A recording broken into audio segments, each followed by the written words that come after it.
Hi guys.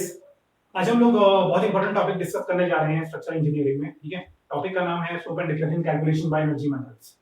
ठीक है, तो बहुत इंपॉर्टेंट टॉपिक है। इस मेथड की हेल्प से आप स्लोप एंड डिफ्लेक्शन फाइंड कर सकते हैं, मतलब मोस्टली केसेस में आप इजीली फाइंड कर सकते हैं। ठीक है, तो डायरेक्टली हम लोग टॉपिक पर आते हैं। ठीक है, तो एनर्जी मेथड्स है हमारे। एनर्जी मेथड जो होते हैं हमारे बेसिकली ये हमारे जो होते हैं, इनका जो प्रिंसिपल होता है वर्क करने का वो होता है कंजर्वेशन ऑफ एनर्जी पर। ठीक है, मतलब हम क्या कर रहे हैं कि एक फॉर्म ऑफ एनर्जी को दूसरी फॉर्म ऑफ एनर्जी में कन्वर्ट कर रहे हैं। ठीक है, एनर्जी हमारी कंजर्व है। मतलब जनरली हम लोग सिस्टम देखते हैं कि अगर हमने सपोज फैन का एग्जांपल लेते हैं हम, अगर हमने इसमें कुछ इलेक्ट्रिकल एनर्जी हमें प्रोवाइड करी, तो इलेक्ट्रिकल एनर्जी की हेल्प से ये क्या मैकेनिकल एनर्जी में कन्वर्ट हो रहा है। तो बेसिकली हम लोग एक फॉर्म ऑफ एनर्जी को कन्वर्ट करें दूसरी फॉर्म ऑफ एनर्जी में। तो सेम कॉन्सेप्ट हम लोग अगर स्ट्रक्चर में यूज करें, तो कहने का मतलब है कि जो भी मेरा एक्सटर्नल वर्क होगा, एक्सटर्नल वर्क, उसको मैं कन्वर्ट कर रहा हूं इंटरनल वर्क और स्ट्रेन एनर्जी में। क्लियर है पॉइंट? ठीक है, तो कहने का मतलब है कि अगर मैंने किसी सिस्टम में अपना एक्सटर्नल कुछ वर्क किया, तो वो स्टोर होगा in terms of internal work और उसकी स्ट्रेन एनर्जी में। स्ट्रेन एनर्जी बेसिकली आपकी इंटरनल एनर्जी है। ठीक है, तो वो एक्सटर्नल वर्क जो कन्वर्ट होगा वो इसकी इंटरनल स्ट्रेन एनर्जी में कन्वर्ट होगा, क्योंकि एनर्जी जो है वो हमारी क्या है, कंजर्व है। Energy is conserve. ठीक है, तो एग्जांपल के तौर पर देखते हैं। सपोज अगर मेरा ये है, अगर मैंने बार को हैंग किया है पिक सपोर्ट से। ठीक है, इस केस में मैं एक लोड लगा रहा हूं। Clear point? इस केस में मेरे को डिफ्लेक्शन जो मिल रहा है वो डेल्टा मिल रहा है। ठीक है, डेल्टा का डिफ्लेक्शन मिल रहा है सपोज। तो ये होगा मेरा कितना, F into delta, half F into delta. ठीक है, जो वर्क डन होगा यानी एक्सटर्नल वर्क। Clear point?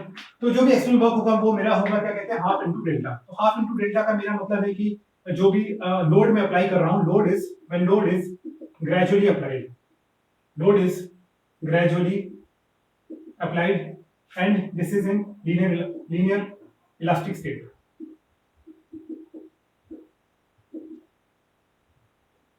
ठीक है, तो कहने का मेरा मतलब है कि जो भी मेरा जो मैंने लोड अप्लाई किया है वो मेरा लोड एक तो ग्रेजुअली अप्लाइड है, लीनियर इलास्टिक और लीनियर इलास्टिक स्टेट में है। तो तभी मैं इस केस में ये फॉर्मूला अप्लाई कर सकता हूं, half into F into delta which is equals to external work. अब ये जो एक्सटर्नल वर्क जो मैंने सिस्टम पर किया, ये मेरा स्टोर होगा in terms of strain energy की फॉर्म में। Clear point? ठीक है, तो यही हमारा प्रिंसिपल है, external work equal to internal work. यही प्रिंसिपल हमारा यूज होगा स्लोप एंड डिफ्लेक्शन फाइंड करने में। बहुत इंपॉर्टेंट टॉपिक है। ठीक है, ध्यान से देखना। ठीक है, तो अगर मैं सिस्टम की, अभी मैंने यहाँ पे फोर्स लगाया, ठीक है, एक्सटर्नल वर्क मेरे को मिल गया यहाँ पर हाफ एफ इंटू डेल्टा।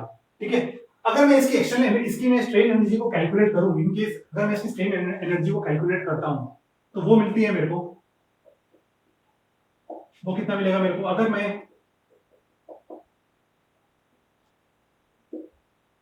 ये मैंने फोर्स अप्लाइड किया। ठीक है, एट अ डिस्टेंस पे एक्स पे मैं एक एलिमेंट कंसीडर करता हूं dx।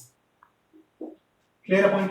अगर मैं dx का फ्री बॉडी डायग्राम बनाऊं यहाँ पर, dx का, तो ये यहाँ पर भी कुछ एक एफ फोर्स लगेगा, इस पॉइंट पर भी कुछ एफ फोर्स लगेगा, यही होगा। ठीक है, तो इसके लिए अगर मैं इसका डिफ्लेक्शन कैलकुलेट करूं, तो मेरे को आएगा वो F into D x upon में ए इंटू ई, यही आएगा इस एलिमेंट के लिए, जो मेरा डी एक्स डैश समझ लीजिए इसको। क्लियर है? ठीक है, तो अगर मैं लीनियर इलास्टिक स्टेट में हूं, तो मेरा यहाँ पर बेसिकली हुक्स लॉ अप्लाई करता है। क्लियर है? ये हुक्स लॉ एप्लीकेबल होता है यहाँ पर। ठीक है, तो ये एफ अपॉन में ए बेसिकली क्या है, मेरा स्ट्रेस है, सिग्मा स्ट्रेस है, और ये सिग्मा बाई ई क्या है, मेरा स्ट्रेन है, और डीएक्स मेरा क्या है, लेंथ है। तो मैं इसको ऐसे भी लिख सकता हूँ, सिग्मा अपॉन में ई इनटू में dx which is equal to dx dash. ठीक है, ये मेरा स्मॉल डिस्प्लेसमेंट है डीएक्स के लिए।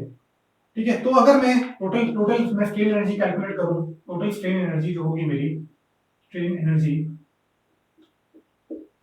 वो हो जाएगी मेरी half into P into delta.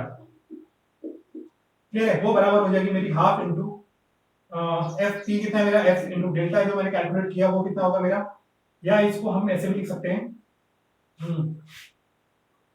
This is gradually applied load. Okay, half into P into delta. ठीक है, तो इसको हम लिख सकते हैं कितना, आप यहाँ पर कितना लिख सकते हैं, हाफ इंटू ये एफ हो जाएगा इंटू डेल्टा का वैल्यू अभी हमने कैलकुलेट किया है, into F into dx upon में ई आई, ए ई। क्लियर है पॉइंट? तो ये हो जाएगा मेरा कितना, हाफ इनटू में X F square dx over में ई आई, ठीक है। तो ये मेरा होगा कितना, डी यू। इसको मैं इंटीग्रेट कर दूंगा तो ये मेरे को मिल जाएगा half into x x square into L over में ई आई।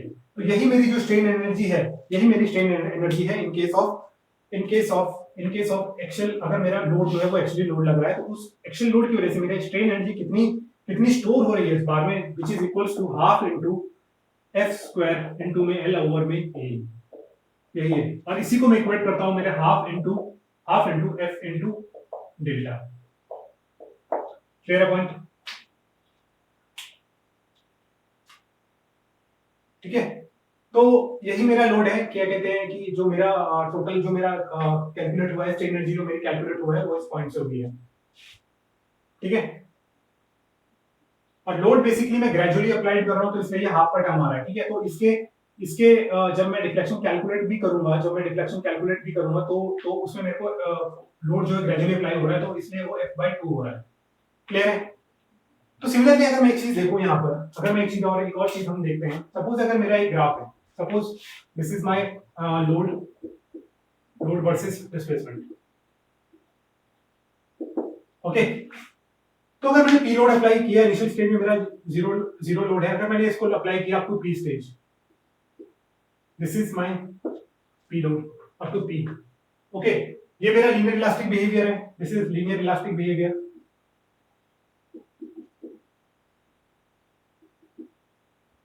ओके। तो यहां इस पॉइंट पी तक जो मेरे को डिफ्लेक्शन मिलता है वो मिलता है मेरे को support delta 1। Clear point?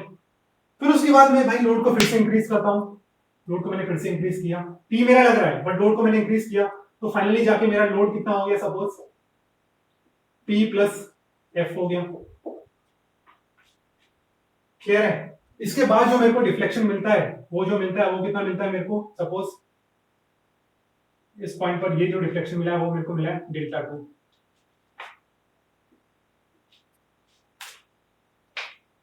Clear है? तो टोटल जो मेरा वर्क डन होगा, वो इस एरिया ग्राफ होगा, इस एरिया के अंदर, इस लाइन के अंदर जो भी मेरा जो एरिया होगा वही इसका टोटल वर्क डन होगा सिस्टम का, ठीक है। तो अगर कोई मुझसे पूछे कि भाई सिस्टम एफ की वजह से कितना वर्क डन हो रहा है, तो वो ये वर्क डन हो रहा है, तो वो ये वाला वर्क डन है due to force F, okay. तो टोटल वर्क अगर मेरे को लिखना पड़े सिस्टम का, तो वो हो जाएगा मेरा half into P into delta 1 plus P into delta 2 plus half into F into delta 2। Very important. Clear है? कभी कभी इंटरव्यू में भी आप लोगों से एक चीज पूछ सकते हैं, ठीक है। तो कहने का मेरा मतलब ये है कि यहाँ पर मैंने पी लोड अप्लाई किया, बट पी लोड के बाद उसके बाद फिर मैंने उसमें थोड़ा एफ लोड अप्लाई किया, एफ लोड को मैंने ग्रेजुअली अप्लाई किया, बट पी लोड मेरा ऑलरेडी है। तो नेक्स्ट जो वर्क डन होगा डेल्टा 2 के लिए, वो होगा P into delta 2, not half into P into delta 2, और यहाँ पर होगा half into F into delta 2, ठीक है। तो ये चीज भी आपको देखनी है कि ये पूरा एक्सटर्नल वर्क का सिस्टम है, ठीक है। तो यहाँ से हम लोग क्या करते हैं कि एक्सटर्नल वर्क जो भी होता है हमारा, हम उसको इक्वेट करते हैं इंटरनल स्ट्रेन एनर्जी के साथ, और वहां से हम लोग क्या कर सकते हैं, डिफ्लेक्शन हम कैलकुलेट कर सकते हैं, ये डिफ्लेक्शन कैलकुलेट करते हैं जनरली। क्लियर है पॉइंट? नेक्स्ट हम लोग आते हैं इसी में मोमेंट के केस में आते हैं।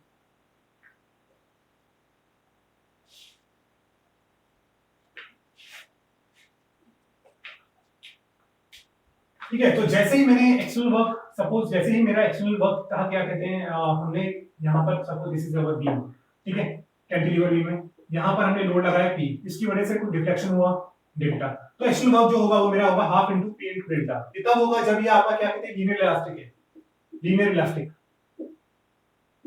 क्या है?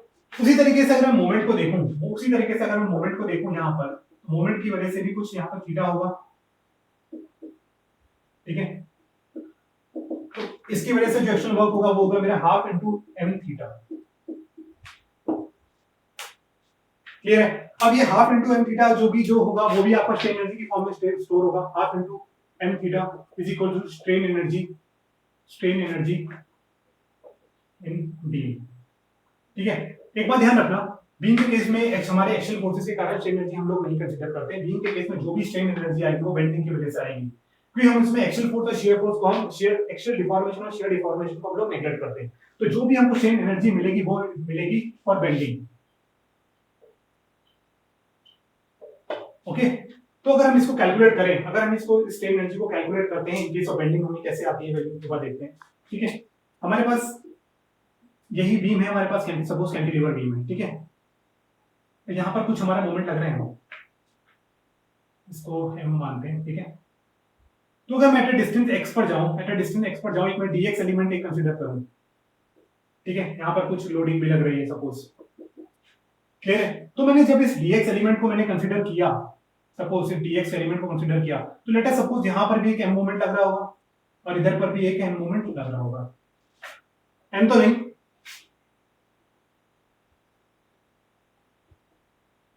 क्योंकि यहाँ पर लोडिंग भी है ना, तो इसकी वजह से कुछ मोमेंट आ रहा होगा, वो हमको सपोज इसको ले लीजिए m डैश ले लीजिए, यहाँ पर भी m डैश ले लीजिए, क्लियर है। और अगर मैं इस मोमेंट को कंसीडर करके इस फिगर को बनाऊं तो ये कुछ ऐसे मिलेगा मेरे को,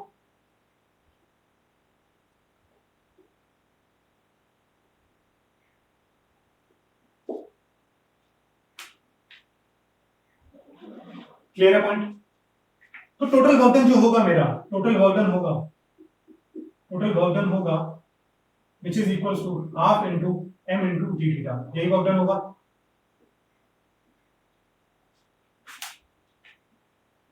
क्लियर है पॉइंट। हाफ एंड हाफ क्यों होगा, क्योंकि हमने जो कंसीडर किया है वो हमने लीनियर इलास्टिक स्टेट में कंसीडर किया है। क्लियर है पॉइंट। तो ये हो जाएगा मेरा कितना, half into m into d theta. ठीक है, अगर मैं एक रिलेशन देखूं और d थीटा मेरा है चेंजिंग स्लोप, क्योंकि मोमेंट की वजह से क्या होगा, मेरा चेंजिंग स्लोप होगा। जैसे एक्सियल फोर्स की वजह से मेरा एक्सियल डायरेक्शन में डिफॉर्मेशन हो रहा था, मोमेंट की वजह से मेरा क्या होगा, चेंजिंग स्लोप होगा। तो चेंजिंग स्लोप जो भी होगा, यहाँ पर एक टेंजेंट ड्रॉ करूंगा, यहाँ पर एक टेंजेंट ड्रॉ करूंगा, जो भी इनके बीच में एंगल बनेगा वही मेरा चेंजिंग स्लोप है। ठीक है, अब एक रिलेशन आपको याद होगा, d theta by dx equal to होता है m ओवर में ei। क्लियर है पॉइंट। इस केस में हमारा ये m डैश है। ठीक है, तो अगर मैं इसको यहाँ पे पुट करूं, half into m into d theta by dx को मैं लिख सकता हूं, d थीटा बाय इसको मैं लिख सकता हूं m डैश ओवर में ei इनटू में dx, ये लिख सकते हैं। क्लियर है पॉइंट। तो अगर मैं इसको कैलकुलेट करूं तो ये आ जाता है मेरे पास dui is equals to half m square into में dx ओवर में ei। और अगर मैं इसको इंटीग्रेट कर दूं तो टोटल एनर्जी मिल जाएगी। इंटीग्रेट मेरे को कितना, 0 से लेकर l तक इंटीग्रेट करना है इसको। यहाँ पर टोटल स्ट्रेन एनर्जी मिल जाएगी मेरे को कितना, half into 0 to l m square dx over में ei, और वो बराबर होगी किसके, यहाँ पर half into m into theta. ये तब है जब ये लोड यहाँ पे अप्लाई नहीं है। ओके, लोड एप्लीकेबल नहीं होगा यहाँ पर, अगर ये इक्वेशन मुझे लिखनी है तो half into m into theta. Clear है पॉइंट। ठीक है, तो कहने का मेरा मतलब है कि जो टोटल जो भी हमारा जो एक्सटर्नल वर्क डन था इस मोमेंट की वजह से, वो स्टोर हो रहा है हमारा strain energy in terms of bending. ठीक है, तो ये दो इंपॉर्टेंट चीजें हैं जिनकी मदद से हम लोग डिफ्लेक्शन कैलकुलेट करते हैं। कैसे हम मतलब इस कॉन्सेप्ट को यूज करके देखते हैं प्रॉब्लम की, हमें डिफ्लेक्शन अगर हमें कैलकुलेट करना है तो हम उसमें कैसे कैलकुलेट करते हैं। ठीक है, तो सबसे पहला प्रॉब्लम हम देखते हैं। ये चीज आप, आई होप आप लोगों को क्लियर हुई होगी कैसे हम बेंडिंग एनर्जी हमें कैलकुलेट करी है इन टर्म्स ऑफ स्ट्रेन एनर्जी, जो कैलकुलेट करी इन टर्म्स ऑफ बेंडिंग कैलकुलेट करी। बीम के केस में हमेशा ध्यान रखना कि आपको स्ट्रेन एनर्जी ही मिलने वाली है, क्योंकि एक्सियल डिफॉर्मेशन और शियर डिफॉर्मेशन हम लोग नेग्लेक्ट कर देते हैं। क्लियर है पॉइंट। ठीक है, और टॉर्शन की हम लोग अभी बात नहीं कर रहे। क्लियर है।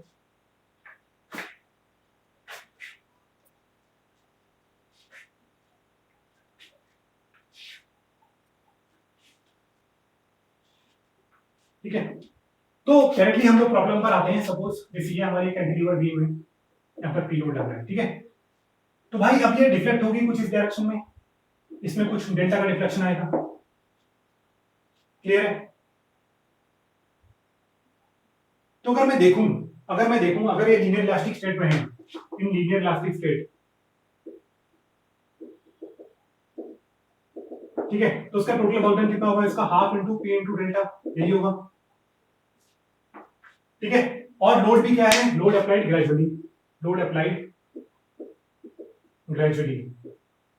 ठीक है, हाफ, और ये बराबर हुआ किसके, मेरे लिए स्ट्रेन एनर्जी के बराबर, इंटरनल स्ट्रेन एनर्जी। ठीक है, ये मेरा एक्सटर्नल वर्क है।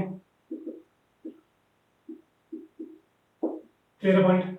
ठीक है, तो अब आप देखेंगे कि इस एक्सटर्नल वर्क की वजह से मेरे पास कुछ स्ट्रेन एनर्जी, एक्सटर्नल वर्क जो मेरा कन्वर्ट हो रहा है वो स्ट्रेन एनर्जी में कन्वर्ट हो रहा है। अब स्ट्रेन एनर्जी यहाँ पर कुछ एक्शन फोर्स तो है नहीं मेरे पास। ठीक है, शियर डिफॉर्मेशन में बहुत कम लेता हूँ, एक्शन डिफॉर्मेशन में नेगलेक्ट करता हूँ। ठीक है, तो जो भी स्ट्रेन एनर्जी मेरी इस पोर्शन पर आएगी, वो आएगी सिर्फ और सिर्फ किसी वजह से, बेंडिंग की वजह से। क्लियर है? तो एक बार देखते हैं कि हम कैसे कैलकुलेट करना है। ठीक है, तो मैं क्या करता हूँ, एट डिस्टेंस x पर एक एलिमेंट कंसीडर करता हूँ dx। क्लियर है पॉइंट? तो हमने जो कैलकुलेट एनर्जी कैलकुलेट करी थी वो क्या करी थी, half into M square into में dx ओवर में ei, ये वैल्यू कैलकुलेट करी थी। अगर मैं m की वैल्यू देखूं यहां से dx एलिमेंट की ले लो, कितनी आ रही है मेरी, p इंटू एक्स। ये आ रहा है मेरा p इंटू एक्स माइनस में इंटू में dx ओवर में 2ei।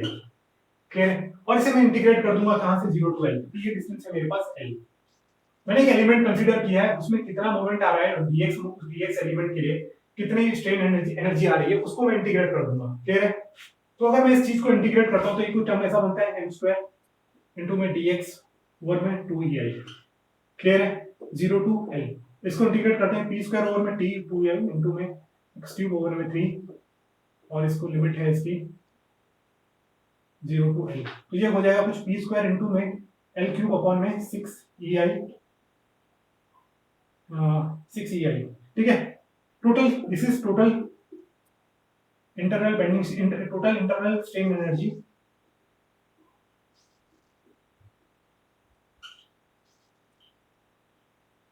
Due to bending.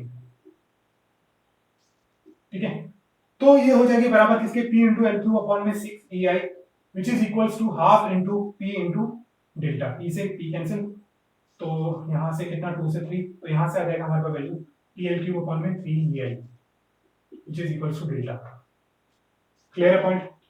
तो यहां से हम लोग कैलकुलेट कर सकते हैं कि हमारे पास डिफ्लेक्शन जो आया है, डिफ्लेक्शन जो आया वो आया हमारे पास p एल क्यूब अपॉन में 3ei। एक बार चेक कर लेना कि ये डिफ्लेक्शन आता है कि नहीं आता है।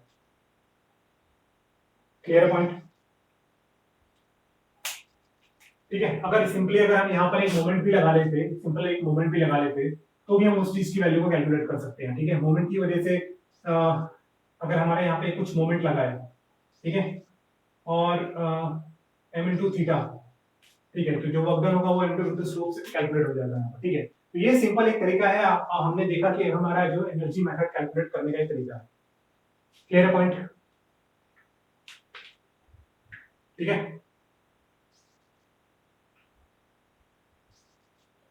तो इसमें अभी हम देखते हैं। ठीक है, तो डिफ्लेक्शन इस, अगर हम इस पॉइंट पर अगर हम एक मोमेंट लगा देते, सपोज मोमेंट लगा देते, और फिर अगर हमको डिफ्लेक्शन कैलकुलेट करना पड़े, तो हम उस चीज को कैसे कैलकुलेट करेंगे, देखते हैं एक बार इसी चीज को।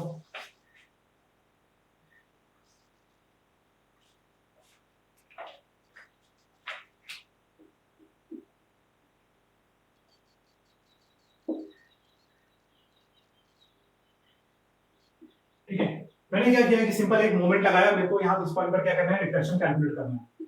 ठीक है, रिफ्लेक्शन कैलकुलेट करना है।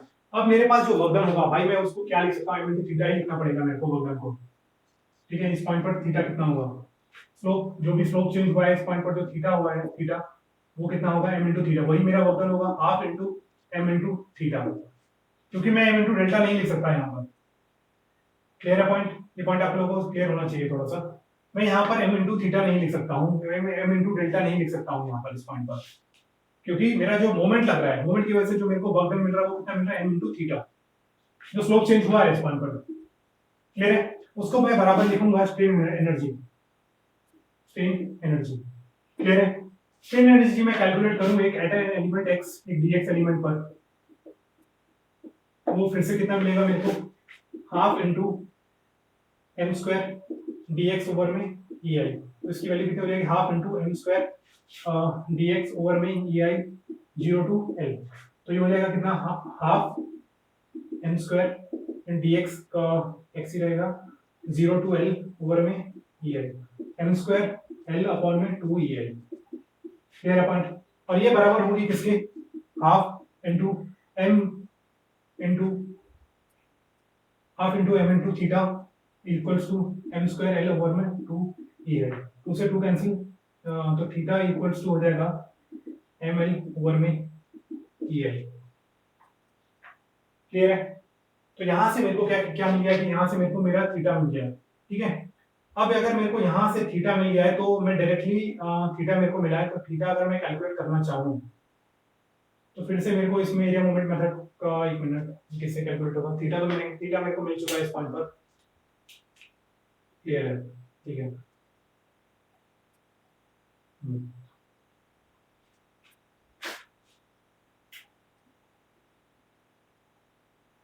ठीक है,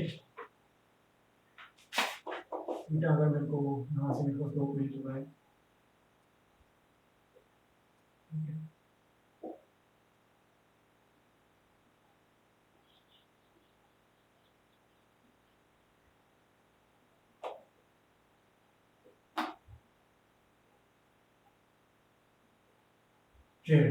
ठीक है, तो थीटा अभी मेरे को इसमें, मेरे को क्या, थीटा मेरे को मिल चुका है, ठीक है। अगर मेरे को डिफ्लेक्शन अगर मेरे को कैलकुलेट करना है, तो उसके लिए मेरे को, वो मेरा सिंपल मेथड से नहीं, वो मेरे को एरिया मोमेंट मेथड उसमें यूज करना पड़ेगा, क्योंकि यहाँ पर मेरे को थीटा मिल चुका है, ठीक है, इस पॉइंट पर, और यहाँ पर थीटा मेरा 0 है, तो चेंज इन स्लोप मेरे को कैलकुलेट करना पड़ेगा। चेंज इन स्लोप मेरे पास है, ठीक है, और या तो मैं डेविएशन की हेल्प से इसको इसको मैं कैलकुलेट कर सकता हूँ, ठीक है। फिर डायरेक्टली मैं यहाँ से अगर थीटा कैलकुलेट करूँ तो ये चीज पॉसिबल नहीं है यहाँ से, क्योंकि मुझको जो थीटा मिल रहा है वो इन टर्म्स ऑफ मोमेंट मिल रहा है, क्योंकि जो मोमेंट की वजह से जो थीटा जो यहाँ पे डिफ्लेक्शन आएगा वही मेरा वर्क डन है, एक्चुअल वर्क डन है, क्लियर पॉइंट। तो इसलिए हमको यहाँ से थीटा मिला डायरेक्ट, यहाँ से डेल्टा नहीं मिलेगा, ठीक है। तो फिर भी एक देखते हैं यार, एक बार ज्योमेट्री से कैलकुलेट हो रहा है कि नहीं हो रहा है। यहाँ से हम लोग देखेंगे थीटा हमको इस पॉइंट से, अगर थीटा हमको मिल गया, थीटा अगर हमको मिल गया तो डिफ्लेक्शन तो नहीं कैलकुलेट कर सकता, ठीक है। चेंज स्लोप भी बड़ा 0 होगा, डेविएशन कैलकुलेट करना है तो हमको मिल गया x बार, ठीक है। तो कहने का मेरा मतलब है कि यार जो भी हमारा, जो भी थीटा जो हमको मिलेगा वो हमें इस लोड के करस्पॉन्ड ही मिलने वाला है यहाँ पर, ठीक है, इस लोड के करस्पॉन्ड ही मिलने वाला। तो अगर मेरे को थीटा कैलकुलेट, अगर मेरे को डिफ्लेक्शन यहाँ पे कैलकुलेट करना, तो एनर्जी, इस एनर्जी मेथड में मेरे को यहाँ पे लोड लगा होना चाहिए, तभी कोई एक्शनल वर्क डन आएगा यार।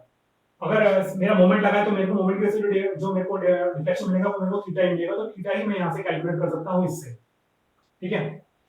थोड़ा हम ज्योमेट्री के थ्रू करने की सोच रहे थे, बट पॉसिबल नहीं है यहाँ से डेल्टा कैलकुलेट करना, क्लियर है पॉइंट?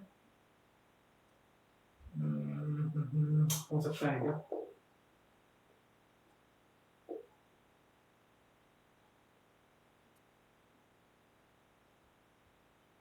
नहीं हो सकता यार, ठीक है, ये भी पॉसिबल नहीं है, ठीक है। तो यहाँ से हमको थीटा की वैल्यू मिलती है, क्लियर है पॉइंट? तो इसी तरीके से अभी हम लोग देखते हैं कि ये हमारे सिंपल स्ट्रक्चर्स हैं, ठीक है। सिंपल स्ट्रक्चर कहने का मतलब है कि ये वाले जो कॉन्सेप्ट है ये मैं तब तक अप्लाई कर सकता हूँ जब मेरे पास एक ही लोड है, उस केस में मैं ये चीज अप्लाई कर सकता हूँ, ठीक है। अगर मेरे पास यहाँ पर मल्टीपल, बहुत सारे लोड्स आ गए सपोज, क्लियर है। अगर मैं इसी बीम को कंसीडर करता हूँ और मैं यहाँ पर P1 लोड लगा दूं, P2 लोड लगा दूं, P3 लोड लगा दूं, ठीक है।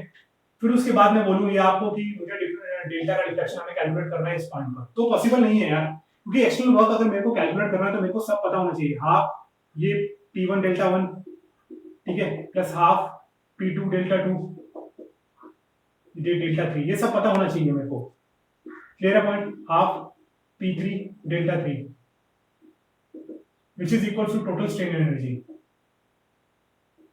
ठीक है। तो ये वैल्यू भी मेरे को पता नहीं है, ठीक है। तो ये इस सिस्टम का ड्रॉबैक है कि ये चीज इससे सॉल्व नहीं हो सकती है, ठीक है। तो अगर मेरे पास सिंपल एक लोड है, सिंपल बीम्स है मेरे पास, सिंपल एक जैसे एक सिंपली सपोर्टेड बीम है, सेंटर पर लोड लग रहा है, तो मैं ये चीज वहां पर यूज कर सकता हूँ, इस चीज को मैं यूज कर सकता हूँ। बट अगर मेरे पास डिफरेंट टाइप के लोडिंग है, अगर मेरे पास डिफरेंट ऐसे करके एक लोडिंग है, तो फिर यहाँ पर मेरे को उसको कैलकुलेट करना थोड़ा मुश्किल है, ठीक है। तो इसी मुश्किल को आसान बनाने के लिए एक और नया मेथड डेवलप हुआ है, वर्चुअल लोड मेथड, क्लियर है पॉइंट? तो इस चीज को हम लोग देखेंगे कि कैसे हमें वर्चुअल लोड मेथड को हमको अप्लाई करना है ऐसी चीजों को सॉल्व करने के लिए, क्लियर है? तो इसको देखते हैं अभी वर्चुअल लोड मेथड को।